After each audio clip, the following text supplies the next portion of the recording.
Ada soalan nak tanya? Tak Ustaz jelaskan lebih lanjut macam mana Ustaz cakap tadi kalau macam mempersoalkan takdir daripada Allah itu yang boleh mengakibatkan atau menyebabkan seseorang itu kufur. Jadi macam mana mempersoalkan macam mana itu Ustaz?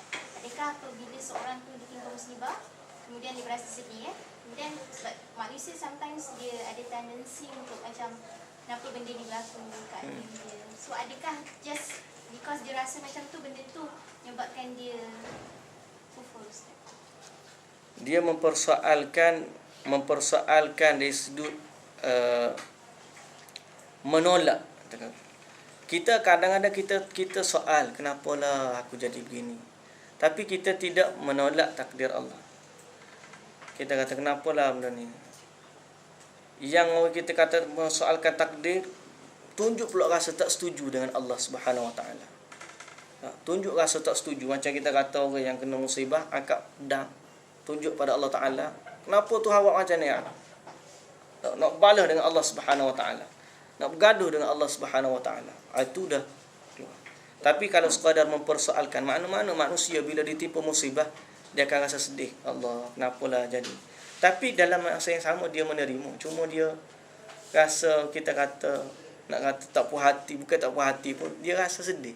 Jadi dia persoalkan. Tapi dalam masa yang sama dia tidak menolak takdir, tak ada masalah. Kalau dia dah menolak takdir, kenapalah benda jadi kacau? Allah ni zalim tu, Allah Ta'ala ni. Aku juga yang kena.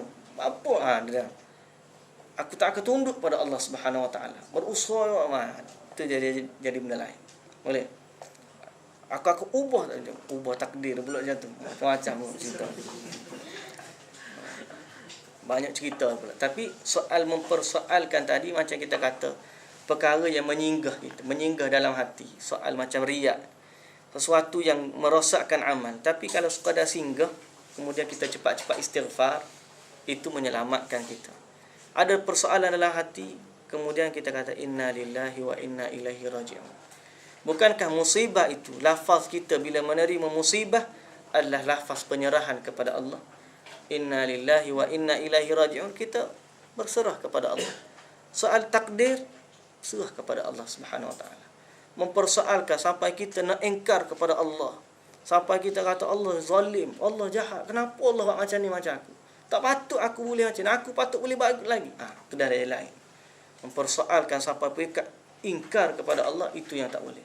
Tapi kalau kita kata Allahu Akbar aku ni, tapi akhirnya kita kembali insaf, kita kata inna lillahi wa inna ilaihi raji'un, berserah kepada Allah Subhanahu Wa Ta'ala, itu perkara yang menyinggah dalam hati itu. Wallahu a'lam. Ada lagi soalan? Bolehkah kita cakap seseorang itu kufur? Seorang itu kufur? Kita cakap kenapa sebenarnya itu kufur? Kalau orang tu layak dan berhak nafas itu, memang kena kata pun. Cuma dalam soal yang melibatkan perkara yang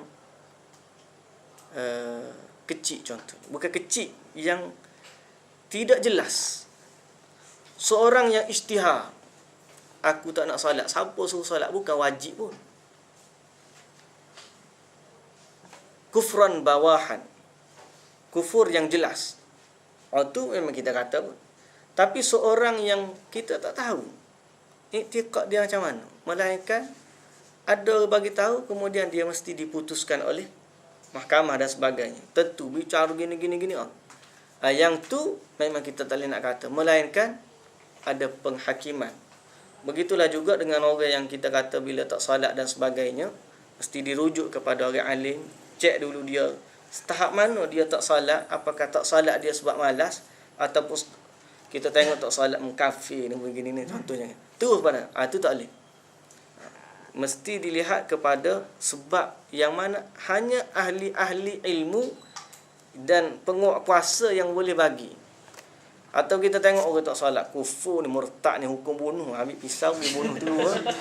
Dah mudah halal darah dia ni pasal apa? Ni kafir ni. Tu tak boleh. Pasal dia perkara yang tersembunyi. Hatta kalau dia melibat kufur terang-terangan pun, soal hukuman yang ada pada orang yang murtad dan sebagainya, itu lain. Tapi kalau dia ni jelas-jelas mengeluarkan perkataan kufur, jelas-jelas dia kata kufur, aku tak solat bukan wajib pun. Kan Allah Ta'ala suruh wajib. Dah. Allah Ta'ala kata wajib, aku kata tak wajib. Nampak? Seorang ni kalau kita kata, kamu kata macam tu, kafir kamu, kita boleh kata kepada dia. Tapi untuk menghukum dia sebagai orang yang mana, kita boleh pergi ke mahkamah untuk nyatakan. Dan mahkamah yang menghukum dia sebagai kafir, yang menghilangkan taraf Muslim dia pada urusan muamalat dengan manusia lain, itu kerja mahkamah. Kita boleh bagi tahu kepada mahkamah. Tapi untuk kita yang bertindak sebagai pengadil, penghukum dan sebagainya, itu di luar batasan kita. Kalau kita nak kata kamu buat macam ni, kufur, batal syahadah kamu, baik istighfar, baik, itu tak apa, kita ada hak begitu. Dan kalau ada seorang nak kahwin, kita tahu dia begini, kita boleh kata kepada seorang itu, saya dengar dia berkata begini, dan kataan gini boleh mengeluarkan seorang daripada Islam. Kamu tanyalah dia baik. Sekiranya dia masih begitu, maka kufur dia, jangan kahwin dengan dia. Untuk perkara-perkara yang ada dalam batasan